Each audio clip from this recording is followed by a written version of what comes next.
dijo en una frase: primero mataremos a todos los subversivos, luego mataremos a sus colaboradores, después a sus simpatizantes, enseguida a aquellos que permanecen indiferentes y finalmente mataremos a los tímidos. Digamos, ese era el objetivo que ellos tenían, ¿no? Aniquilar a todos.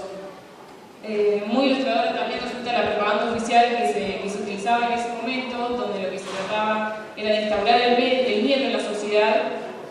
Entonces, a través de una publicidad oficial, lo que se les hacía era al buen vecino decirle cómo hacer para detectar a estos subversivos. Entonces se les explicaba que si en sus barrios había gente nueva, si veían entrada y salida de las casas, si tenían pelo largo, si veían gente rara, bueno, llamen a los pacificadores, que eran los militares, llámenlos a ellos y denúncienlos.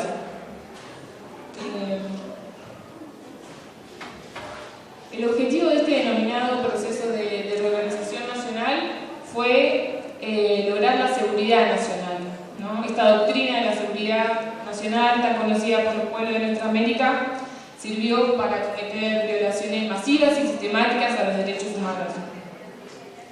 Mientras la gente estaba atemorizada por el peligro que corría con estos subversivos sueltos en la República Argentina, mientras tanto se tomaban medidas de índole económicas que se pasaban por alto.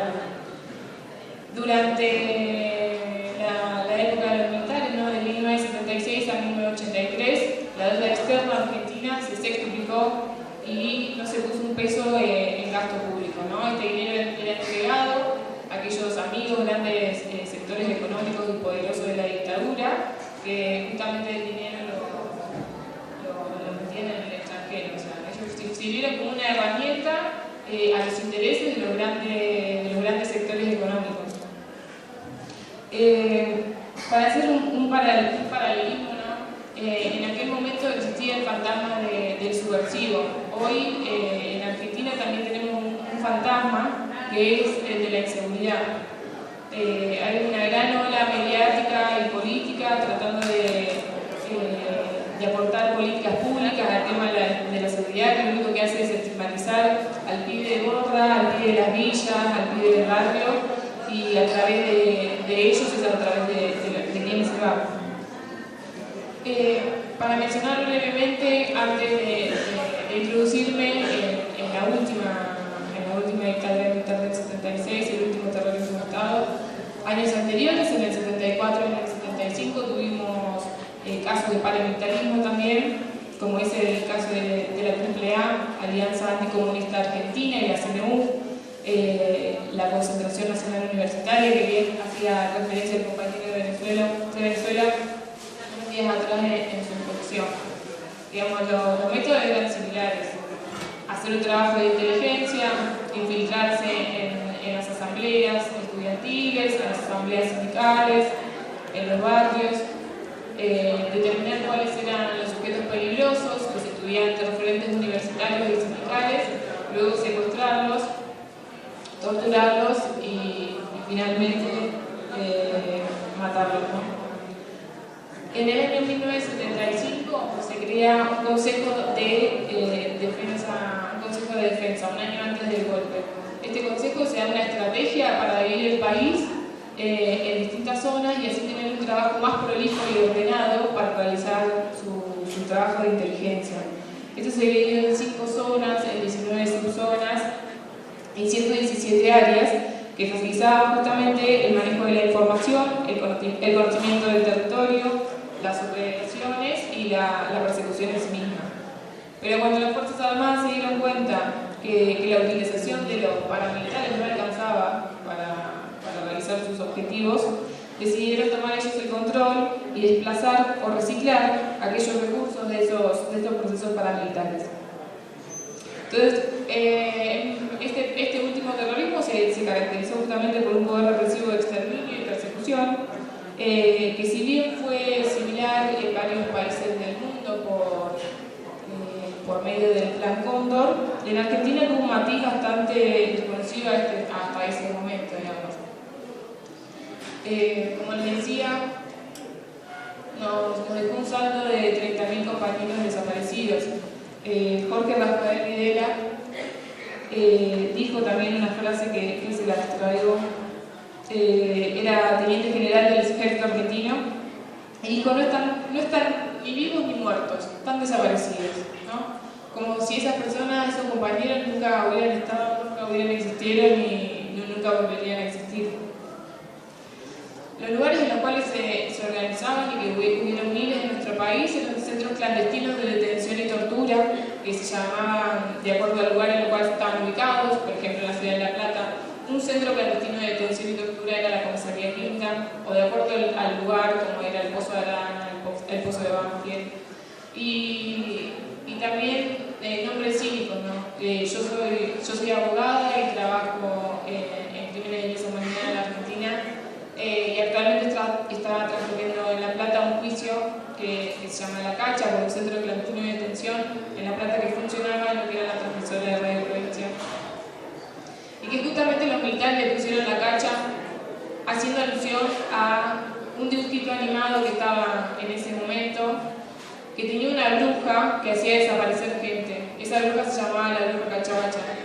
Entonces, en alusión a ese dibujito es que le pusieron a ese centro clandestino La Cacha.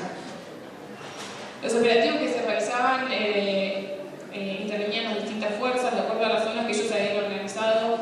Podía intervenir el ejército, la armada, era la policía federal, la bonaerense. Podían entrar en patrulleros, en tanques o simplemente los famosos Falcon verdes. Entraban a un domicilio, porque lo rodeaban y se llevaban tabicados a nuestros compañeros para luego trasladarlos a un centro clandestino de detención y torturarlos con la finalidad de obtener información de ellos. Digamos. Lo que más importaba era que esos compañeros pudieran hablar, pudieran dar más nombres, pudieran decir cuáles eran sus dirigentes políticos. Muchas de las organizaciones revolucionarias de ese entonces brindaban a sus militantes una pastilla de cianuro para el caso de que si eran detenidos poder tomarla y que los milicos no pudieran sacarle información. A ellos eso les molestaba muchísimo y se desesperaban, entonces lo primero que hacían era hospitalizar a esa persona que había tomado la pastilla y hacerle un lavaje de estómago para que no se muera y para poder torturarlo y poder seguir sacando la información. Un operativo muy conocido en la ciudad de La Plata, que es en la cual yo nací, es la de calle 30, donde fueron varias fuerzas y de un cañonazo bajaron una casa que era donde funcionaba la imprenta de Montoneros. Ahí mataron a todos los que estaban y secuestraron a una beba que se llama Clara Anaí Mariani, que el día de hoy su abuela la sigue buscando. Otro de los métodos que tenían, ¿no? eran los lancheos, que les llamaban ellos. Utilizaban a algún compañero,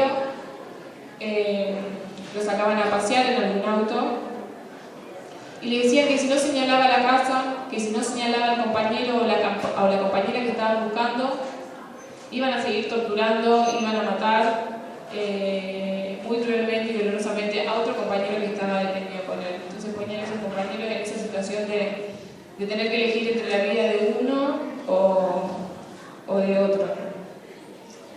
En realidad este tema es un tema bastante complejo y da para hablar muchísimo más.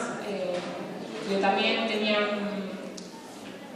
secuestraban a mujeres embarazadas, era muy común que haya en los centros clandestinos mujeres embarazadas, que por lo general si estaban destabicadas, es decir, que si estaban con la cabeza sin tapar y podían ver a sus represores, era porque su destino era la muerte. Entonces las hacían parir en condiciones infrahumanas y luego le daban ese bebé a algún militar o a alguna familia de los militares desaparecidos. Por eso tenemos muchos nietos que todavía seguimos buscando y siguen siendo restituidos varias identidades. Todavía queda un trabajo muy duro por parte de las abuelas y las madres de Plaza de Mayo para seguir reconstruyendo la identidad y la memoria de los hijos de nuestros compañeros. Quiero destacar que si bien fueron perdiendo prestigio las juntas militares, por el conocimiento público que estaba tomando en ese momento lo que sucedía en Argentina, la derrota de la Guerra de las Malvinas fue algo que también debilitó y influenció mucho que debilitó a las juntas y influenció mucho al pueblo argentino, ¿no? Otra invasión es la agresividad de Malvinas que los argentinos hemos sufrido como país y en realidad toda Latinoamérica.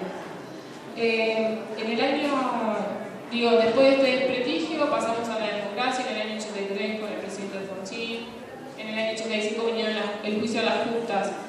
Esto me parecía importante señalar porque tomó mucha trascendencia a nivel internacional, lo que fue el juicio a las juntas, a nivel internacional y también para toda la región, ¿no? Todos los países limítrofes, donde muchos de ellos no pudieron llevar a juicio ni pusieron responsabilizar a los autores de estos crímenes de lesa humanidad, ¿no?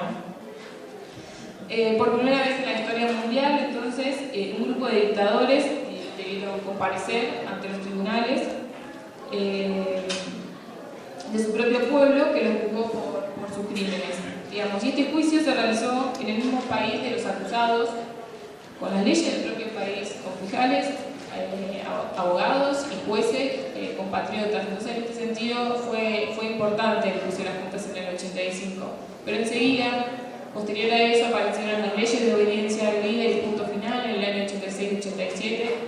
En el 89 y en el 90, los indultos, ¿no? del que era entonces presidente en ese momento, que era Menem. Toque en madera, ¿no? En nuestro país no se lo menciona porque la mala suerte. Acá lo menciono solamente para contextualizar. Entonces vinieron estas leyes que fueron conocidas como las leyes de la impunidad. Lo que hicieron justamente es evitar cualquier tipo de levantamiento o hacia las militares, digamos, para que no lo juzguen, y no garantizaron justicia para las víctimas del terrorismo. Pero luego, en el año 2003, esas leyes fueron derogadas. Antes de contarle eso, quisiera comentar que también una de las cosas que hizo perder mucho prestigio en Argentina estas Fuerzas Armadas y al Ejército fue justamente un caso que sucedió en 1994 en la provincia de Neuquén. Hasta ese momento el servicio militar era obligatorio y en el año 94 asesinan a un pibe de 18 años, Omar Carrasco, producto de la brutalidad en la cual se enseñaba y se disciplinaba, ¿no? Entonces, la muerte de este chico de 18 años hizo que el presidente de ese momento derogara el servicio militar obligatorio. Eso fue en el 94. Después, en el 2003, con la asunción de Néstor Kirchner, él lo que hace fue derogar estas leyes de la impunidad, leyes de obediencia debida, punto final, y los indultos de Menem, y comienza un proceso de juzgamiento a todos los militares de las distintas fuerzas, autores, partícipes, personal civil. También hubo mucho personal civil en esta dictadura, y comenzaron a juzgarse y a realizarse juicios. Que si bien es un gran avance y es una definición política muy importante, la forma en la cual estos juicios se llevan adelante son parcializadas y no garantizan mucha justicia ni reparación a las víctimas, porque muchos de estos genocidas están muy viejos, están muy enfermos y lamentablemente se mueren sin poder cumplir una condena, sin poder ir a una cárcel común, perpetua y efectiva. Entonces, ahí nosotros tenemos una crítica bastante fuerte a cómo se viene llevando adelante estos juicios porque no garantiza la reparación. Yo les traigo unas estadísticas que hizo la agrupación Hijos, compañeros nuestros con los cuales yo milito a diario, que es una organización que nuclea hijos e hijas de desaparecidos, y dicen que en cuanto a los juicios solamente se efectivizaron 117 juicios orales con sentencia en todo el país, un resultado de 590 condenas sobre 477 represores, 61 absueltos y 6 muertos impunes. Solo alrededor del 31% del total de los 2.100 procesados desde el año 2003 fue llevado a juicio y un 25% de ese número de procesados fue condenado. Entonces, las estadísticas nos informan que hay mucho camino todavía por recorrer. Antes de adentrarme en lo que son las nuevas formas de militarismo que estamos sufriendo nosotros los argentinos, con el policiamiento de la seguridad pública, como decía hace un rato, no quiero dejar de mencionar en este panel un caso que que a nosotros nos duele mucho.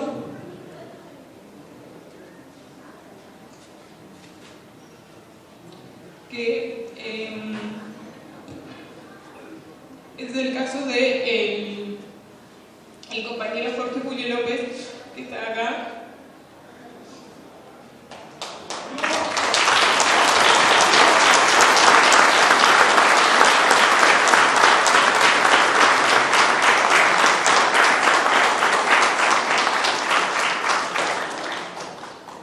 Disculpen, no, pero es muy difícil hablar de López y no ponerse mal. Jorge Julio López era un obrero de la ciudad de La Plata, no en un barrio de Los Hornos. Él fue detenido por primera vez el 27 de octubre del año 76. Fue paseado por varios centros clandestinos de detención de la zona. Y cuando lo dejaron en libertad, él tuvo mucho miedo a hablar. La familia tenía mucho miedo a hablar. Entonces no le dejaban contar nada de lo que había pasado. Y él en pequeños papelitos iba escribiendo todo lo que había pasado. En el año 2001 se anima y es querellante en un juicio contra Miguel Echecolás en La Plata y participa como querellante con otra compañera, Nilda Loy, que también trabajamos con ella todas las semanas, todos los días en estos juicios. Y el día en el cual se iban a realizar los alegatos de su sentencia, ese día cuando, después de conocer en realidad la sentencia a Echecolás, iba a ser una gran fiesta a la canasta donde iba a invitar amigos y compañeros y festejar su cumpleaños, pero también festejar la condena a este genocida. Ese día en el que se iban a producir los alegatos, Jorge había dejado la noche anterior su pullover bordó y una boina que siempre usaba preparadas para el otro día en el juicio, y ese día no apareció. Y es el día de hoy, un 18 de septiembre del 2006 apareció, y es el día de hoy que todavía no sabemos qué pasó con nuestro compañero. En ese momento, hasta el mismo presidente, que era Néstor Kirchner, reconoció que López había sido secuestrado por grupos integrados por personal de las fuerzas de seguridad en actividad y retirados. La desaparición de López lo único que hace es reafirmar nuestra teoría, ¿no?, de que el aparato represivo del Estado sigue en funcionamiento, sigue estando ahí latente, sigue garantizando impunidad y sigue dando un claro mensaje a todos aquellos que, a las víctimas, ¿no?, a nuestras compañeras, a los sobrevivientes, a las querellas y a todos los que seguimos buscando justicia en Argentina. Disculpen, pero a la par de que desaparece el compañero López, también muere por envenenamiento un oficial de la Prefectura Naval Argentina, quien iba a brindar testimonio, quien iba a dar información en un juicio. Él desaparece. Él lo envenena con cianuro en la cárcel en la cual se encontraba, ¿no? Entonces también ese fue un mensaje para aquellos militares y aquella persona que quiera romper ese pacto de silencio que ellos hasta el día de hoy lo mantienen a rajatabla, y ninguno de los genocidas de Argentina ha dado información de dónde se encuentran los cuerpos, de qué pasó con esos 30.000 compañeros. Bueno, y ahora sí, como para hablar un poco de la actualidad. Nosotros en Argentina las formas de militarismo que estamos viendo ahora son a través del policiamiento de la seguridad pública, ¿no? Se ha instaurado en la agenda política y mediática de nuestro país el tema de la seguridad, la cuestión de la inseguridad. Y su fundamento principal es un supuesto aumento desmesurado de los delitos y de la violencia urbana.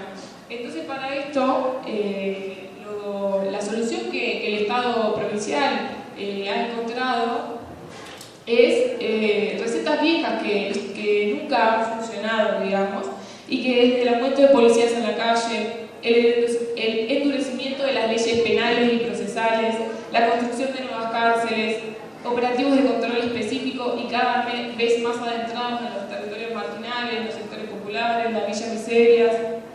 Entonces, a esto se le suman los nuevos elementos que son los corredores, cámaras de seguridad, caminantes, entre otras cuestiones, ¿no? No sé cómo voy de tiempo para... bien. El pilar fundamental de la política de seguridad fue y sigue siendo la policía. Esta maldita policía, esta institución argentina que es conocida por su corrupción, por grandes denuncias de corrupción, que está asociada con los grandes negocios delictivos como las redes de trata y el narcotráfico, redes de trata que hace más de 10 años que desaparecieron a Marita Verón y que todavía su familia, su hija y su madre siguen pidiendo su aparición con vida y que nos digan qué es lo que hicieron con Marita Verón. Esta policía que también es responsabilizada por la liberación de zonas, ¿no?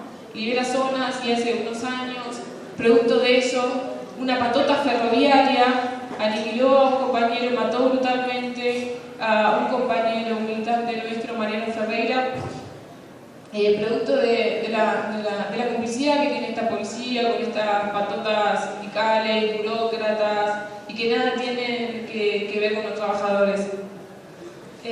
Por las intenciones de averiguación de identidad también se caracteriza esta policía, por su participación en la desaparición forzada de personas, como es el caso de Luciano Arruga, que tampoco quería dejar de mencionar, que es también uno de nuestros emblemas, un pibe que no quiso rodar para la policía y que por eso lo detuvieron, lo torturaron y lo desaparecieron y todavía no sabemos qué es lo que pasó con Luciano Arruga.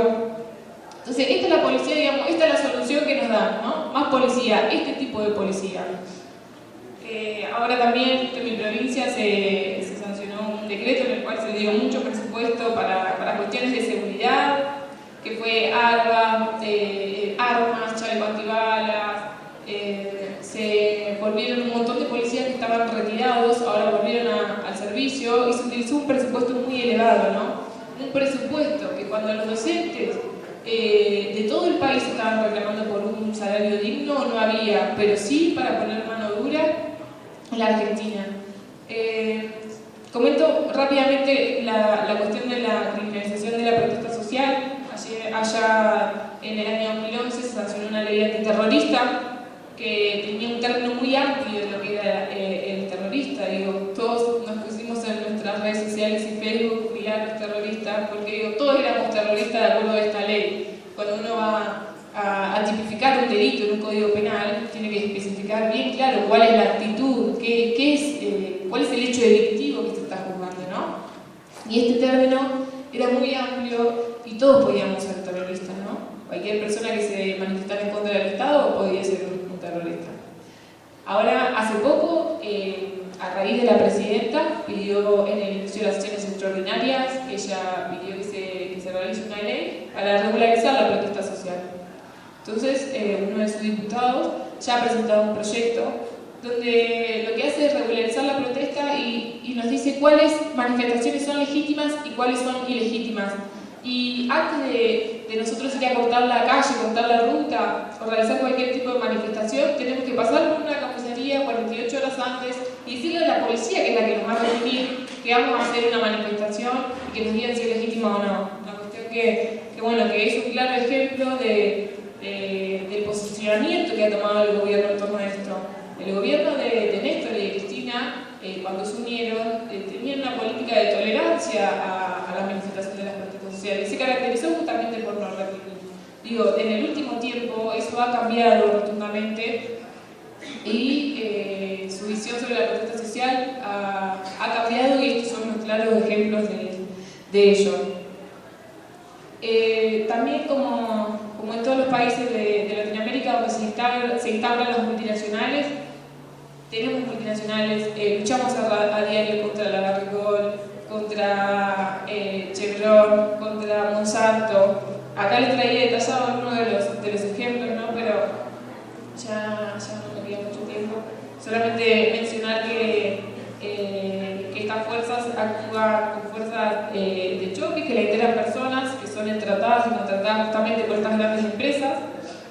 Son patotas privadas que actúan mancomunadamente con la policía y la gendarmería, siendo pertenecientes al Estado, pero también cuenta con la complicidad de los distintos gobiernos provinciales y así con el aval de la justicia. Entonces, hemos tenido represiones en contra de la megaminería, en contra del acuerdo que YPF celebró con Chevron. En Córdoba hace muy poco tiempo, en una manifestación contra Monsanto, tuvimos muchos heridos, 26 detenidos por varios días, entre ellos uno de nuestros compañeros. Así que automáticamente en todos los puntos del país, con concentraciones y movilizaciones, repudiando a la represión de Monsanto. Y después comentabas un ejemplo que tenemos los argentinos con el intento de la instalación de una base militar en el Chaco. El gobernador de ese momento, gobernador oficialista Jorge Capitanich, que ahora es jefe de gabinete de ministro, que fue designado por la presidenta el año pasado, había tenido encuentros con gente del Comando Sur, quienes habían elegido su provincia para instaurar un centro de ayuda humanitaria, ¿no? Así decían ellos. En funciones, que sería un centro de asistencia por catástrofes y enfermedades. ¿Habrá sido mera casualidad que la oficina se montara en la provincia del Chaco, cerca de la terrible frontera argentina, uruguaya y paraguaya, que más interesa controlar al Pentágono? Nosotros creemos que no. Entonces, cuando eso toma repercusión mediática y las organizaciones del campo popular nos enteramos de esa situación, se armó un documento nacional firmado por todos los organismos de derechos humanos y las distintas personalidades y organizaciones de la Argentina en repudio de este centro de ayuda humanitario, y se hicieron 2 grandes movilizaciones en la provincia de Chaco que hicieron que el gobierno tuviera que dar marcha atrás con este proyecto. Así que bueno, ya para ir cerrando, pero la idea era hacerle o mostrar más o menos lo que había sido el proceso en nuestro país, ayer con la dictadura, hoy con el tema de la inseguridad, a nivel nacional, a nivel internacional con las escuelas de las Américas dirigidas por los Estados Unidos ayer, y hoy con las más de 1000 bases yanquis instauradas en todo el planeta. Entonces, nuestro espacio, digamos, se formó buscando trabajar en la construcción de la memoria, colaborando con la búsqueda de la verdad y la justicia, luchando y denunciando a diario la violación masiva y sistemática de los derechos humanos de ayer, pero de los derechos humanos de hoy. Y como decía Galeano, ¿no? En este momento lo cito: maldita sea la dictadura del miedo que nos obliga a creer que la realidad es intocable y que la solidaridad es una enfermedad mortal, porque el prójimo siempre es una amenaza y nunca una promesa. Yo creo que este foro, Patria Grande, todas las organizaciones, todos los compañeros y compañeras que estamos hoy acá presentes, no somos hijos de esa dictadura, no soportamos la dictadura del miedo, creemos en la lucha y en los cambios sociales con y desde abajo, que la solidaridad entre los pueblos es una herramienta de cambio, de transformación y de liberación,